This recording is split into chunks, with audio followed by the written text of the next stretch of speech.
Hey friends, welcome back to the channel. I hope you're all doing fantastically. Today I'm going to be making a rather different project for myself. It's just a standard, well not so standard, sunglass case because I am addicted to wearing sunglasses. But it's a little bit different for myself because it's not just the project itself that I'm making, it's not just the piece that I'm making. It's actually a little bit of a test/prototype, not in itself, the pattern I'm pretty happy with, but because I'm using all of the techniques for a future project in this piece.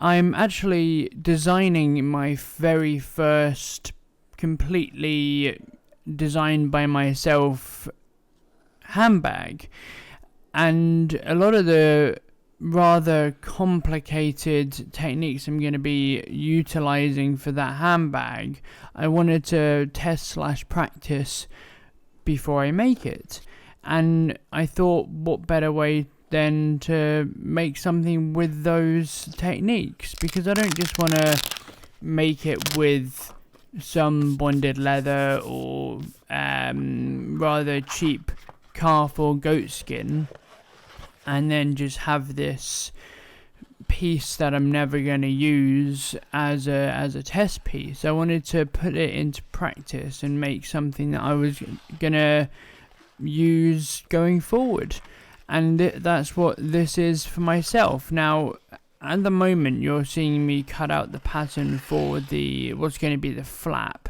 Unfortunately I've lost quite a lot of the footage that I used when I was making the flap itself, so I do apologize about that in advance.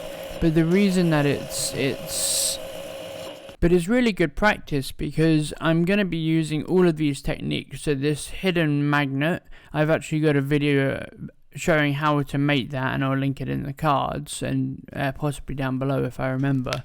But the other really big thing that I've never done before is make a wedge flap. So what a wedge flap is, and you'll see me make it, is it's a similar thing, very similar technique to how Hermes make their Birkins, and it's the flap that sits in front of the bag and it flaps up, but it's held on, not just stitched to the back panel, but it's held on to a wedge that sits between the front and the back panel.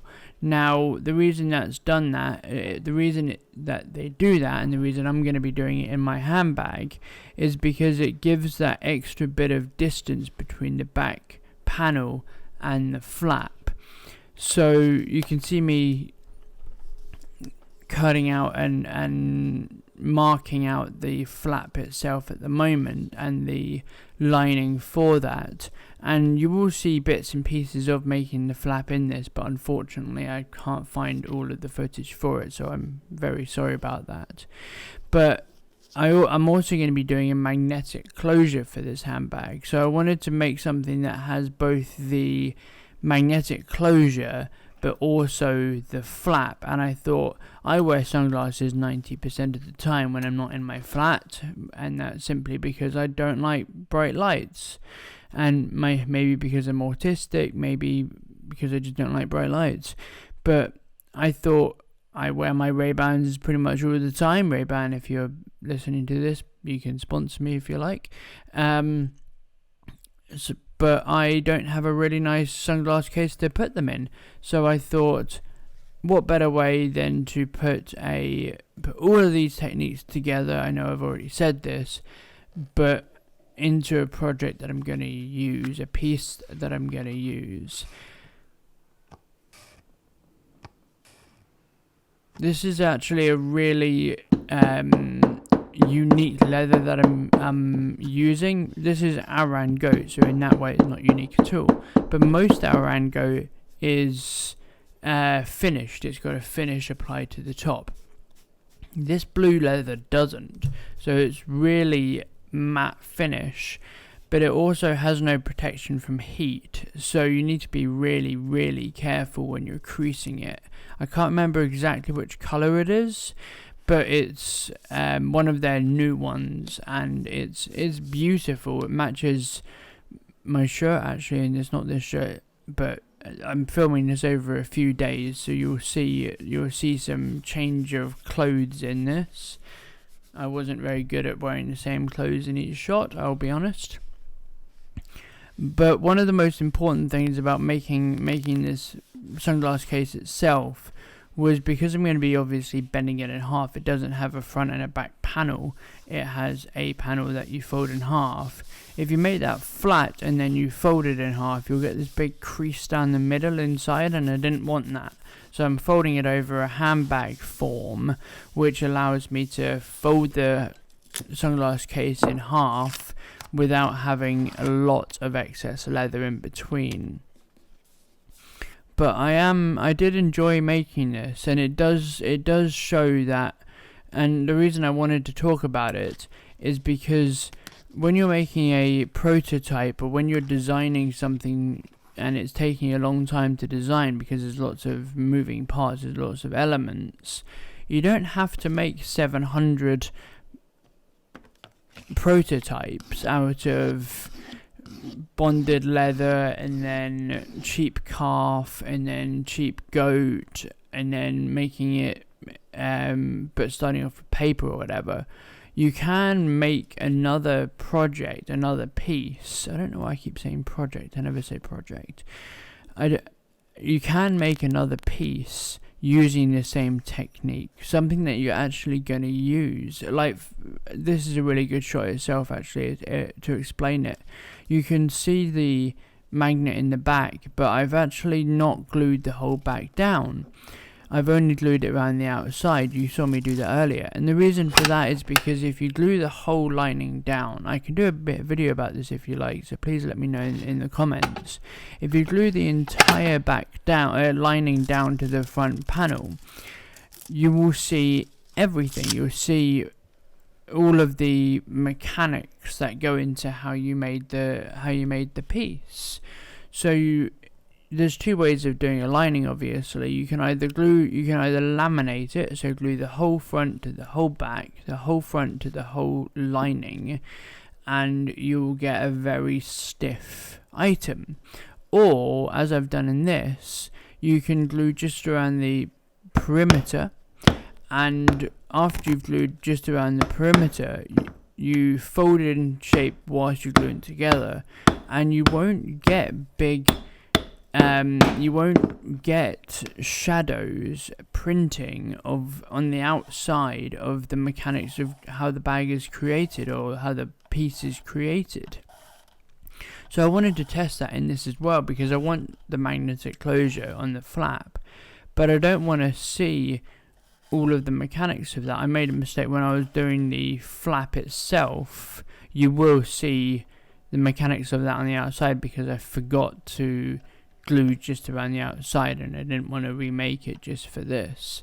But I completely laminated it, and that's a big learning thing for the future. Actually, if you're at the end of making something, there's a good image for you. There's the front panel that I didn't have any footage for, but at the end of the project, I don't know any craftsman that get to the end of a project and they are 100% happy with the entire thing. I think there's always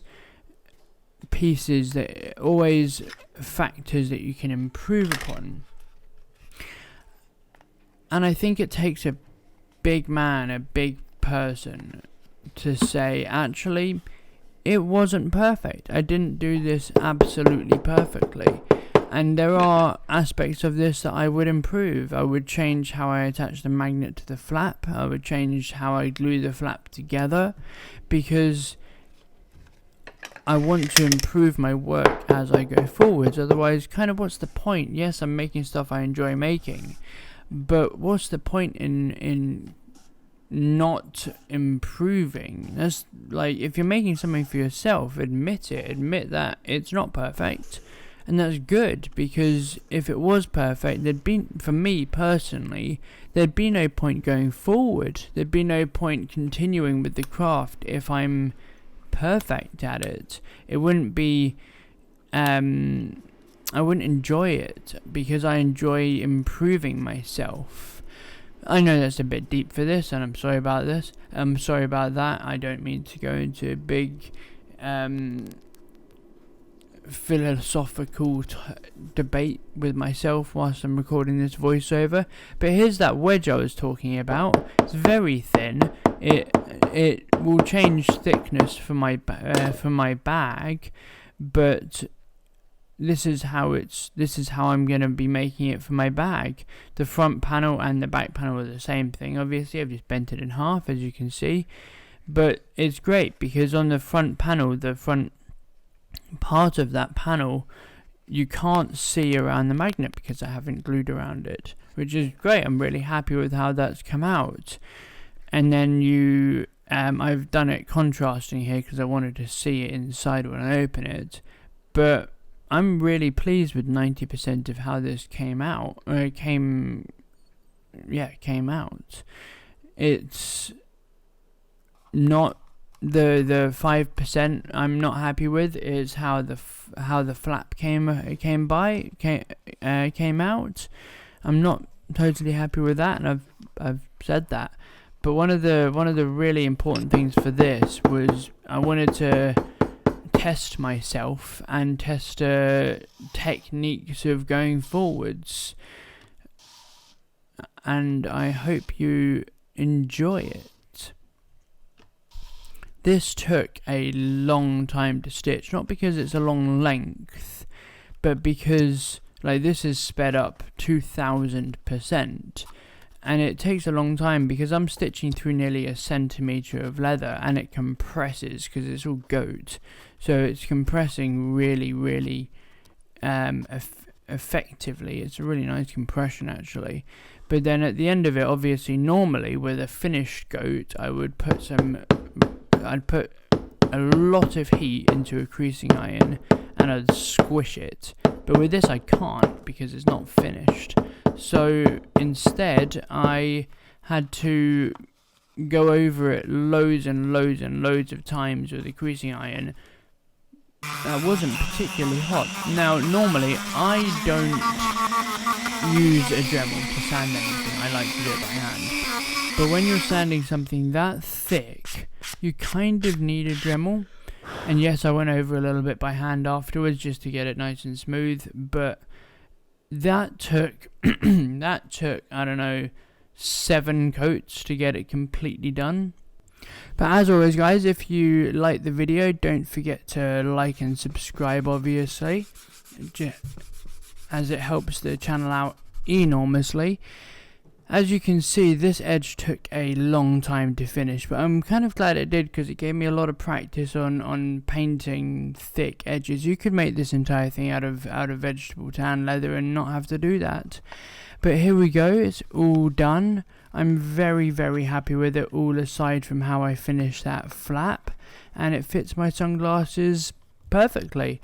So I'll be taking all of those techniques and making them into my, putting them into my first handbag. Thank you guys so much for watching. I will see you next time. Have a fantastic week. Take care.